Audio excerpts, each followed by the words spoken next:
Hello friends, welcome to the foundation course in English grammar. The first chapter is regarding the parts of speech in English. Now we all know that we use different kinds of words in a sentence. These words are divided or classified into different kinds of classes basing on the kind of work, the kind of role they do in a sentence. So there are basically 8 parts of speech in English grammar. The first one is noun, second is pronoun, third verb, fourth is adverb, fifth is adjective, sixth is preposition, seventh is conjunction, eighth is interjection. Now let us see one by one in detail. What is a noun? Noun is nothing but a word that refers to a person, place, animal, thing, idea, or a group. So for the time being, just remember these keywords, that is person, place, animal, thing, idea, or a group. When we go into the individual parts of speech, we will deal with them in detail. So for the time being, just keep in mind that noun is a word that refers to a person, place, animal, thing, or a group.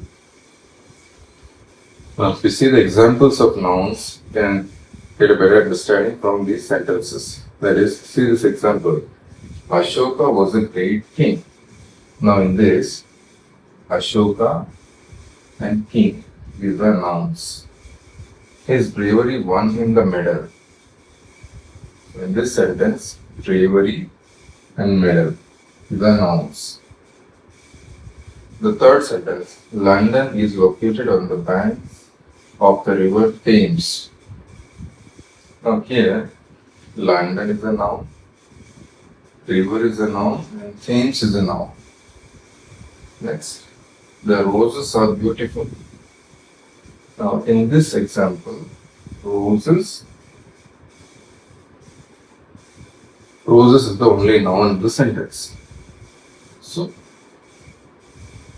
just remember that noun. For the time being, just remember noun. What is the definition? What includes noun? That is person, place, animal, thing, idea, or a group. These, wherever there are references to these things, that word is called a noun. So now, let us see the next part of speech, that is pronoun.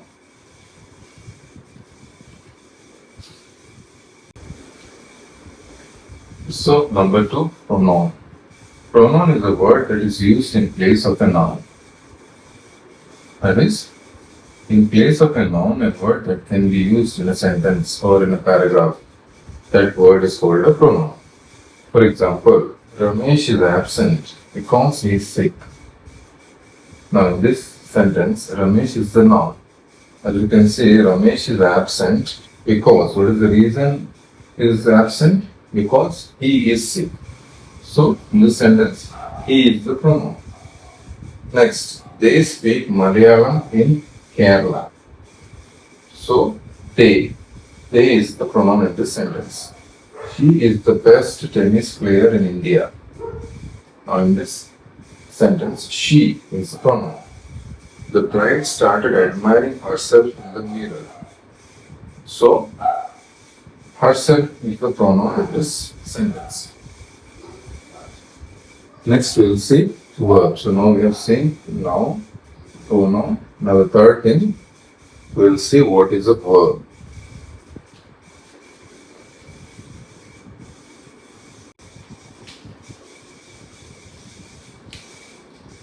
Now the third part of speech is verb. Verb is a word used to express an action, event, or state in a sentence. That is, action, event, or state. State means not like the states of India. State means the current position of a particular thing. That is what we mean by state in this definition. So, for example, Mumbai is a big city. Now, in this sentence, is the verb. Second one, Reena walked to the store. Now in this sentence, walked is the verb. Next, we live in India. In this sentence, live is the verb. Next, please lend me your pen. So in this sentence, lend is the verb. So next we are going to see what is an adverb.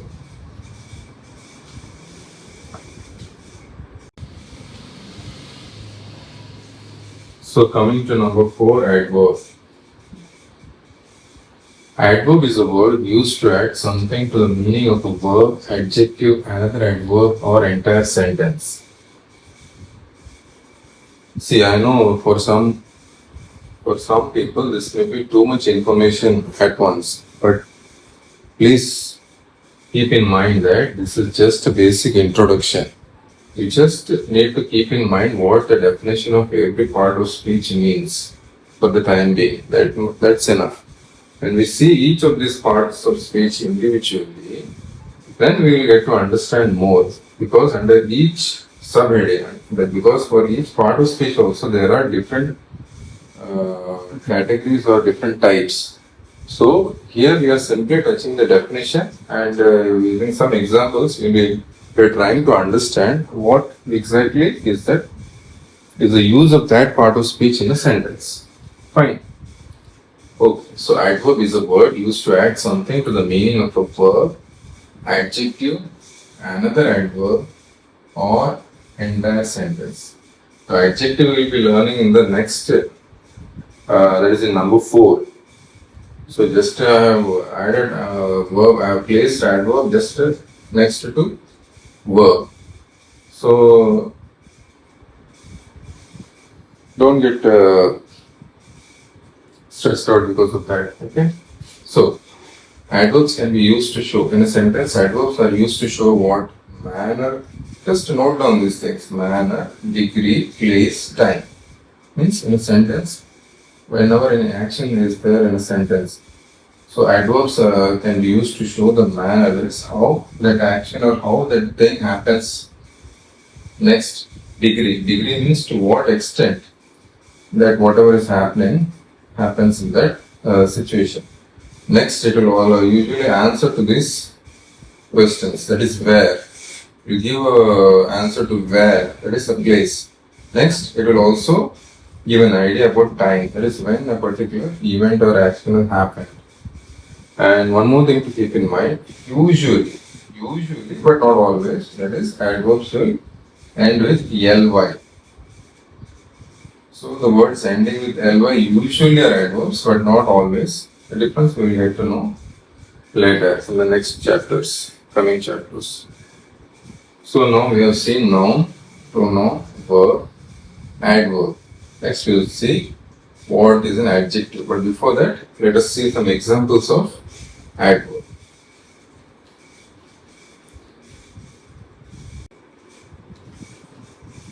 So number 5 is adjective. Adjective means add to. Adjective, the literal meaning of adjective comes to added to. So added to what? Added to the noun. So adjective is a word used to the noun to add something for its meaning. Now to add something means what does it do? It describes a noun. And in some cases it may also tell the number or quantity. Whenever a number or quantity is involved in a sentence, that role will usually be played by an adjective. Now we get a better understanding by looking at these examples. First one, Ria is a clever girl. Now Ria is a noun, girl is a noun.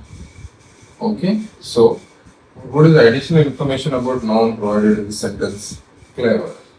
So clever is an adjective. Next one, his mother gave him 5 apples. So here it tells us the number or quantity, in this case number. So how many apples did his mother give him? His mother gave him 5 apples.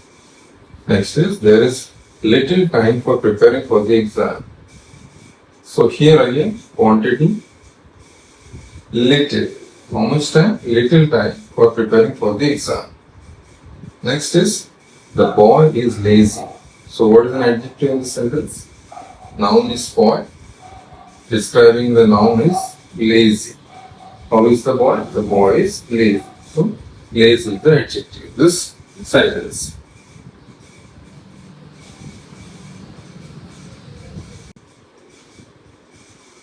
Now we have seen noun, pronoun, verb, adverb, adjective.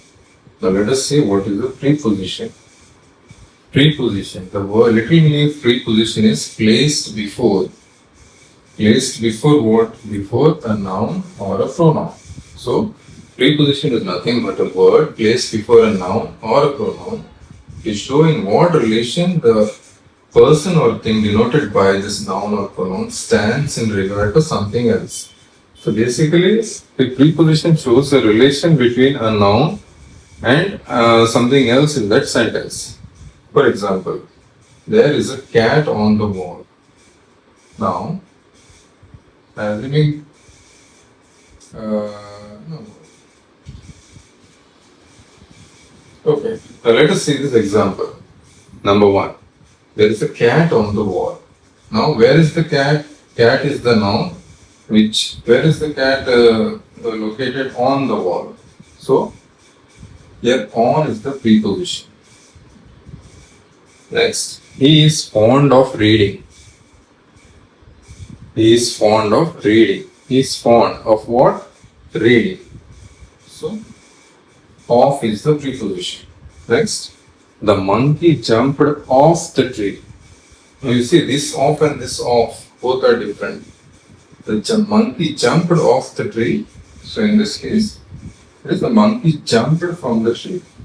That is what this off refers to. So here off is the preposition. I hope this is clear. Next we will see what is the conjunction.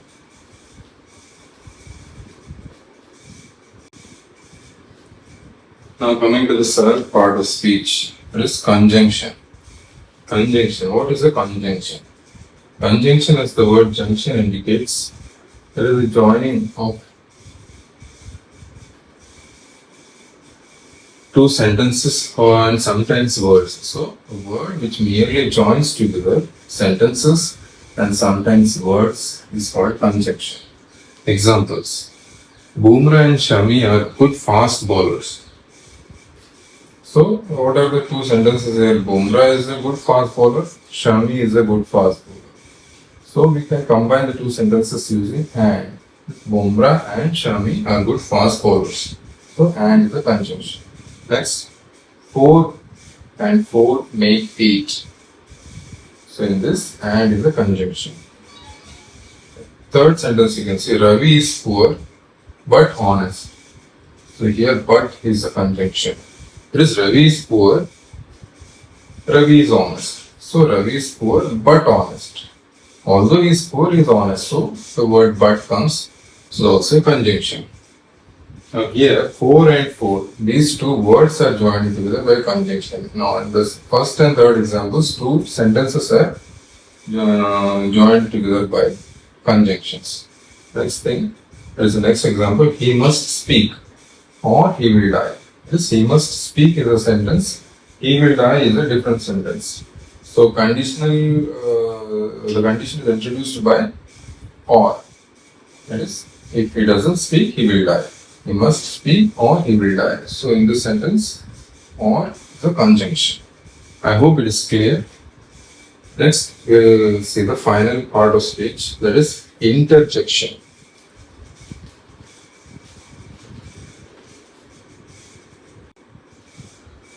So now coming to the final part of speech, that is interjection. Interjection is basically the simplest of all parts of speech.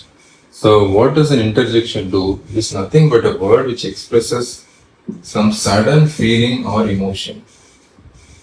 Like when you see the examples, you will get a better understanding. For the first example, for instance, you can see, hush, don't make a noise. That is, it's supposed to be a quiet environment. Suddenly somebody makes a noise.